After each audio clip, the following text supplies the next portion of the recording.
আপনার সফলতার গল্প শোনার জন্য দুনিয়া বসে আছে, আপনার ব্যর্থতার গল্প শোনার জন্য কেউ বসে নাই। আপনার সফলতার গল্প বইয়ে তুলে ধরেছেন, টাকা দিয়ে কিনবে ওই বই মানুষ।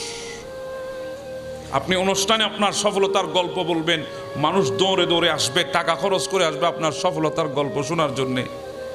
এবার বিপরীত যদি হয়, আপনার ব্যর্থতার গল্প, একটা সেকেন্ডও কারো কাছে সময় পাবেন না। আপনি টাকা দিয়ে আনবেন, তাও আসবে না। কারণ সফলতার গল্প শুনতে সবাই পছন্দ করে, ব্যর্থতার গল্প শুনতে কেউ পছন্দ করে না।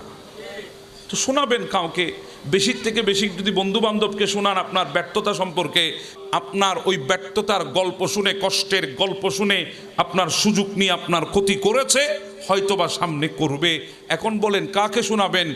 কাউকে শোনানোর দরকার নাই। ওই মালিকের দরবারে একটা সিজদা দিয়ে প্রত্যেকটা হৃদয়ের ব্যথাগুলো আপনি বলেন, প্রত্যেকটা হৃদয়ের কথাগুলো আপনি বলেন, প্রত্যেক